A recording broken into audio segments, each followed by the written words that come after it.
Have you got any alcohol ink refills? And did you know you can make backgrounds with these? Well, yes you can.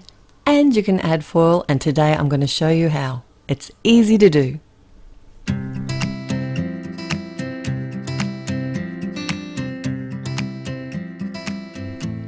Welcome, it's time for another Take Two with Therese, and I've got 2 alcohol ink background cards to share with you today using these colours from Altenew. Yes, these are alcohol ink refills, and they're actually for refilling your artist markers, but we can use them to create our own fun backgrounds here today and add foil.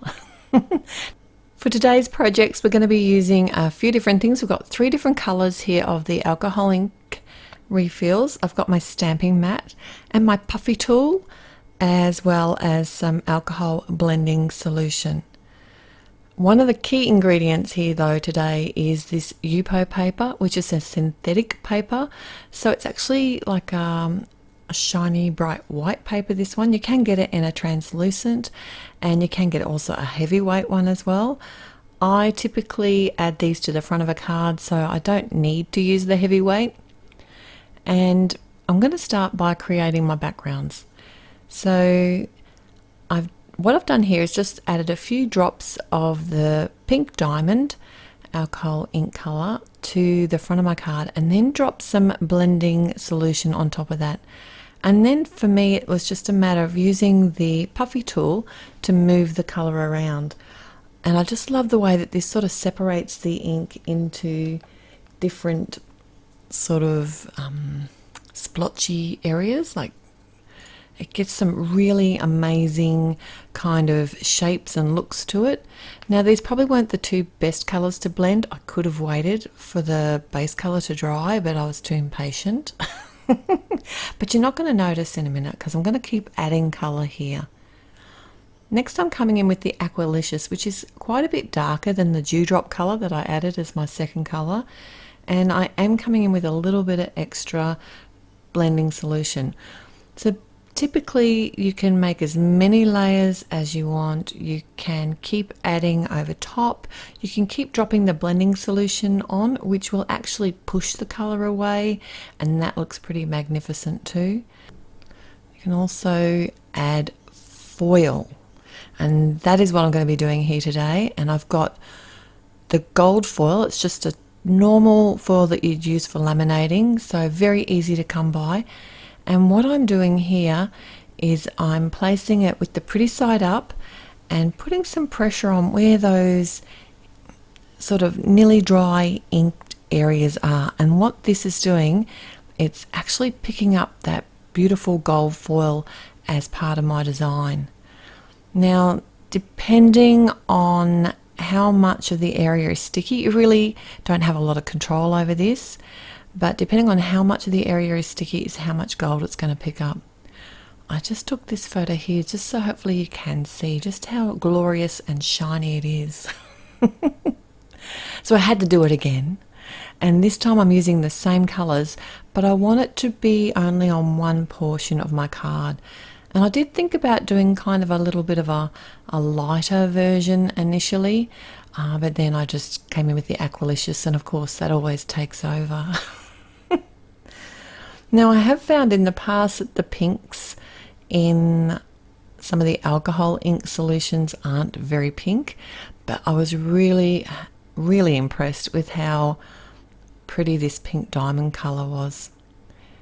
And you can see here in a moment I do splatter this with the ink blending solution, and it just pushes the color away and adds a whole nother dimension.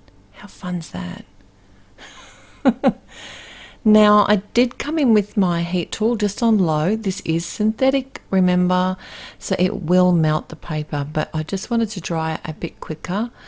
I would be very careful here with doing that as well, but it seemed to work for me. And this time I managed to get a whole lot more of the gold foil down.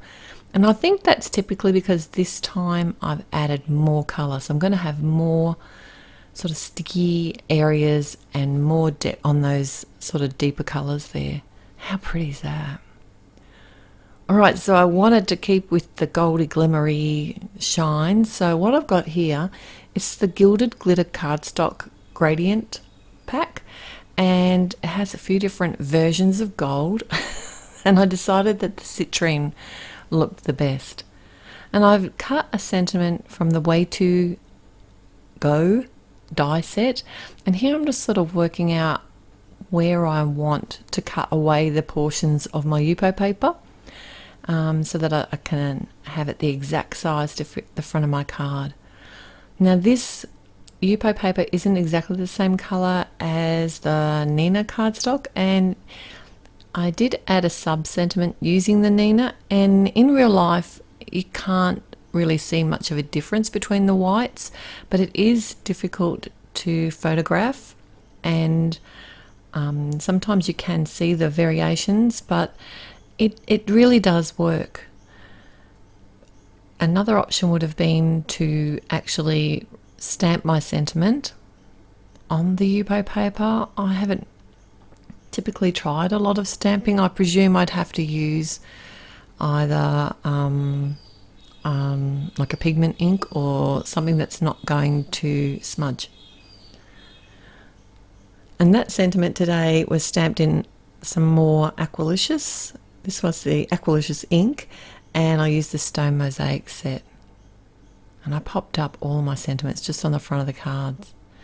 My second card is very similar. I just kept these designs really simple because I wanted the backgrounds to be the focus, but I have seen some amazing versions of these cards with like a die cut outline flower. You could do it in a gold, you could do it in white, you can add vellum layers as well. That looks really pretty. I just wanted the focus to be these inked backgrounds. So this is the Waterbrush Hello Die, and I've die cut that with the gold mirror cardstock and laid it up on some of the 110 Neenah pound 110 pound Neenah cardstock, as well as a sub-sentiment from the Modern Hello stamp set. So of course I will list all the supplies that I've used below. If you did like today's video, don't forget to click on the like button and subscribe to the channel. There's always lots going on here. Till next time, bye.